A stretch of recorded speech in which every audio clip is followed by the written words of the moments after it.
and thank you for watching Channel 16. My name is John Curley. I'm a student in the Video Production 2 class at Wolcott High School, and here to talk with me today and give me a little bit of a tour of the Wolcott Historical Society is President Flo Goodman of the organization. Thank you for joining me today. Hi, John. It's great to be here, and thank you for giving us a chance to share with the public a little bit about the Wolcott Historical Society.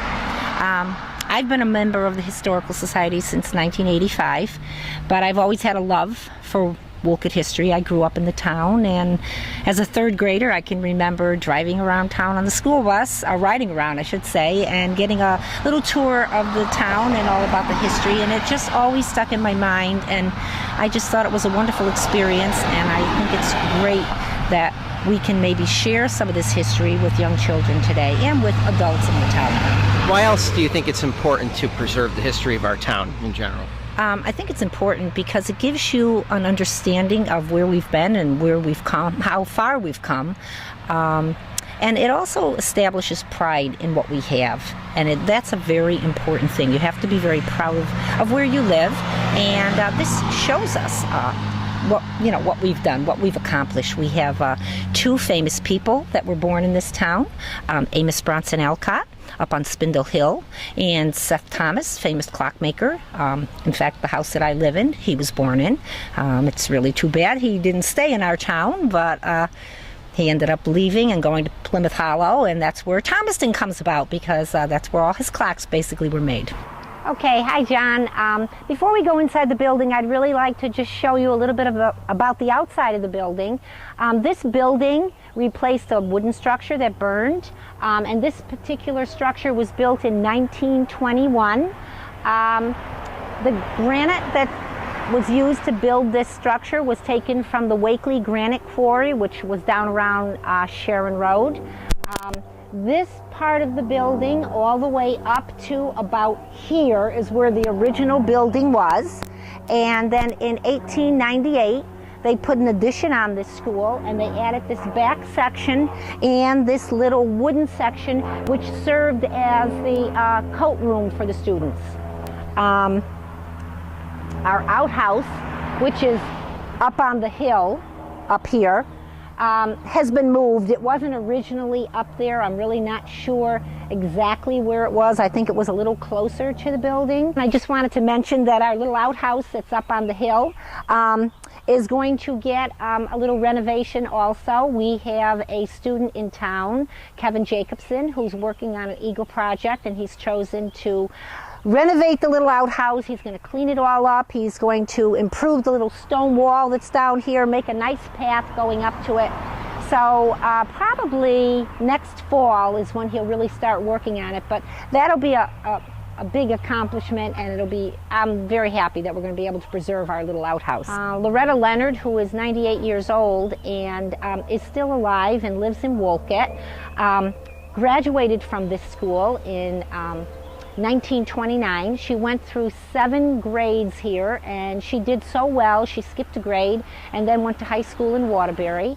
Loretta loved talking about the building, and she still does. She just doesn't remember quite as much, but she was always so pleased and so proud to have attended this school and gotten such a great education in this one-room schoolhouse. The other 2 buildings that we have are mainly storage buildings, and again, we are fortunate that our grounds, the mowing and the weed eating is done by the town. They've always been very helpful in helping to maintain the building. We don't have a lot of members that can do some of the work, so it's nice that the town is willing to help out. Let's go inside now, okay? Okay, this is our entranceway. This used to be the little coat room that the students, when they first came in, they were able to hang up their coats and then go into the actual schoolhouse. There also used to be a bucket with water and a little scoop that the students could come up and scoop up the water and get a drink and put the ladle right back in. So it was they shared it. What we've done here is, as you walk in, we've pretty much put all the old tools and even household utensils in this area. And when we renovated the inside of the building about 1.5 years ago, had the painting done, we pulled all these materials out and put them all in this room. Okay, inside our museum we have artifacts from Wolcott, and that's what we concentrate on. We really would like to keep it to things that were used by people in this town.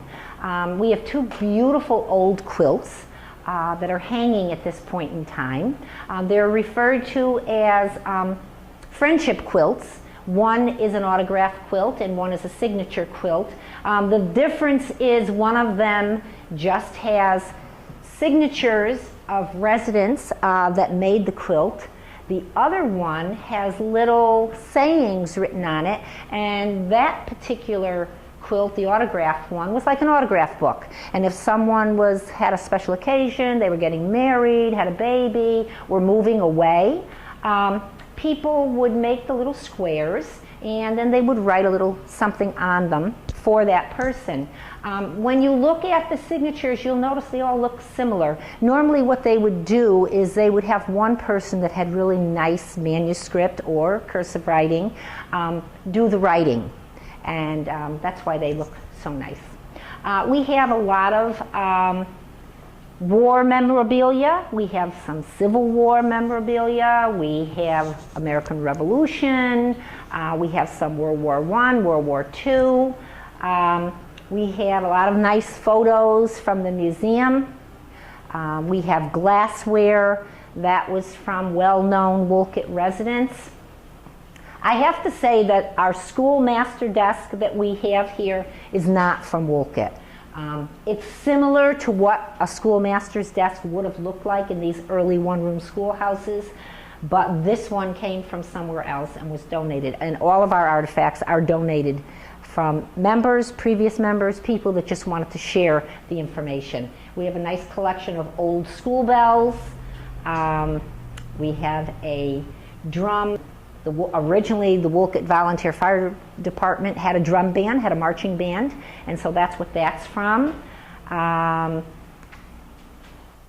We have a beautiful old Edison phonograph that still works, and we usually play it when we take some of our different artifacts to the fair. We have two stereoscopes, and they're like the old Viewmasters, and you put the picture in and you look through and you see a three-dimensional picture. We have some, again, this is some of the glassware that's from residents. We have our original town flag that was made for our 175th. We have since had reproductions of it, and we've handed them out to different places in town.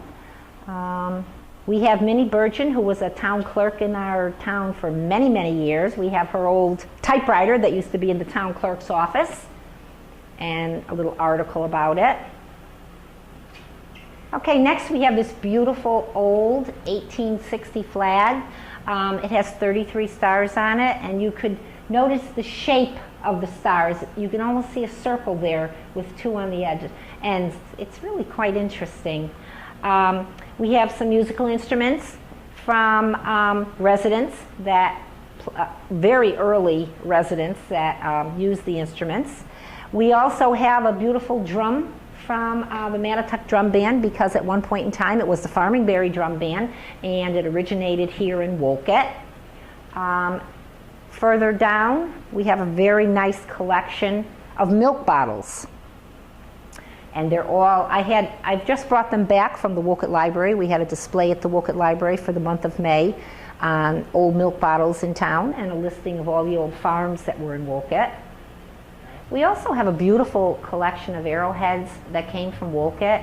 Any of you that are familiar with the western part of Wolcott, where Chestnut Hill Reservoir is, it's also referred to as Arrowhead, and it received its name because it was a Tungus Indian hunting ground, and so the arrowheads were all found in that region. You can still find arrowheads in that region, but again, many times when the reservoir has been drained, people go in and see what they can find. So we have a beautiful collection here of the Wolcott arrowheads.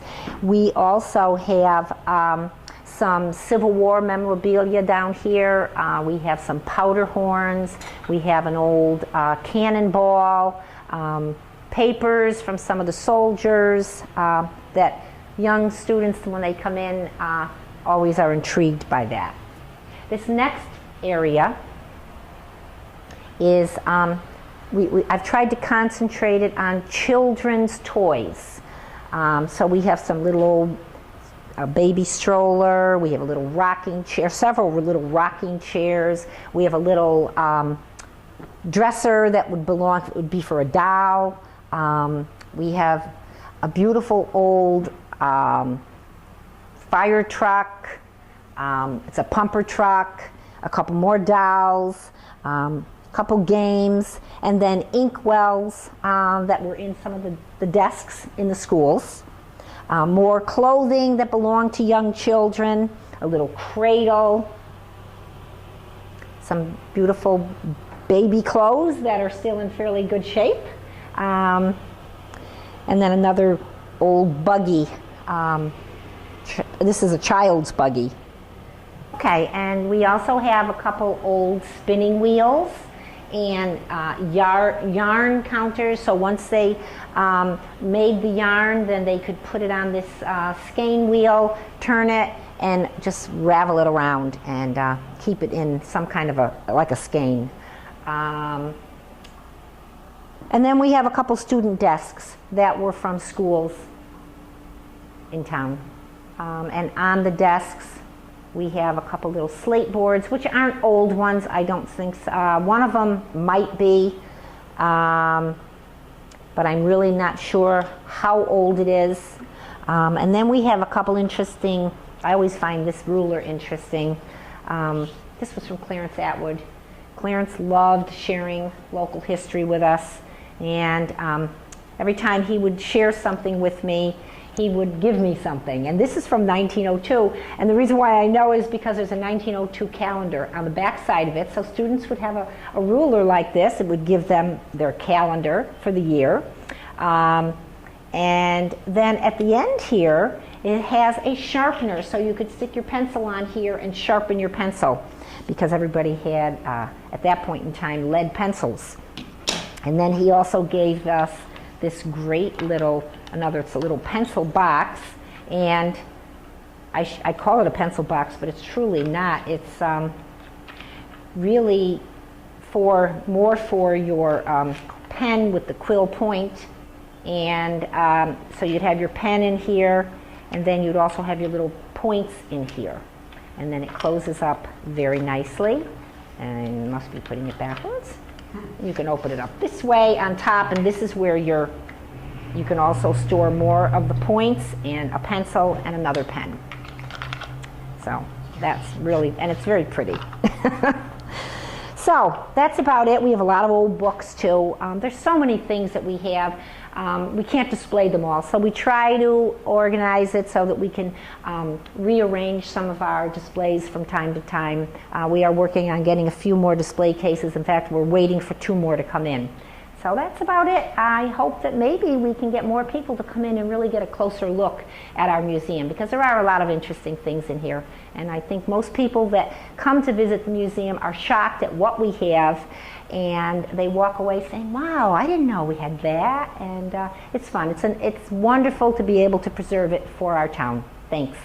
Okay, thank you, Flo, for giving us a great tour of the property here at the Historical Society.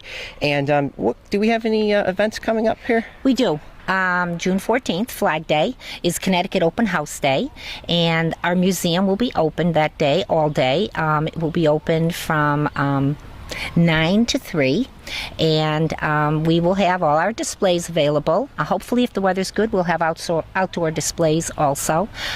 We will be selling our coloring books that last year we had made and gave. They're historic coloring books, have places of interest around town. We gave them to all the 3rd graders last year, and so we do have a lot of them. In fact, Mrs. Mealy's graphic arts department designed them and ran them off for us.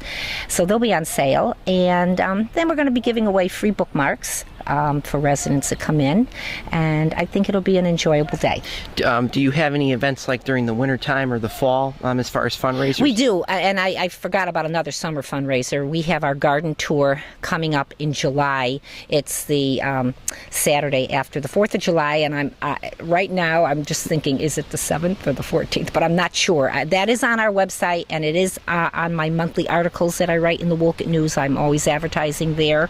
We will have signs up around town. I still need gardens. I'm always looking for gardeners. So if there's anybody that happens to be watching this and has a garden that would like to display, show it off, it's great. It's really not a horrible thing. It's a great thing. It's fun. Everybody enjoys it. So that's coming up in July.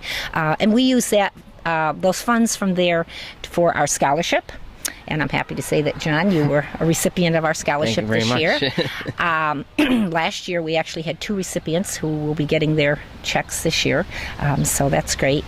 And basically, in the fall, we have our card party. And that's our big membership drive and fundraiser for the year. And that is always on the first Friday of November. So that will be coming up, and we always have that at the Senior Center in Wolcott. Those are always great events. I've been to plenty of them. Yeah, it's unique. Yeah, I've been to a lot, and they're always great fundraisers. Tell us again if anybody else would like to learn more about the Historical Society.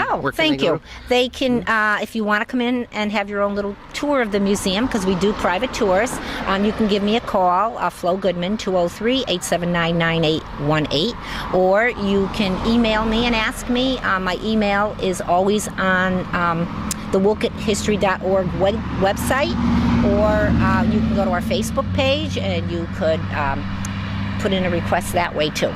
Thank you, Flo. You do a great job, and thank you for all that you do for the Historical Society and the great articles you write in the community news. I know those are well known in town, and thank you. We get to learn a lot about labors of love. I'm still teaching people, and that's my goal, is to always educate. And it's great to learn about our past too. So thank you very much. Thanks, John.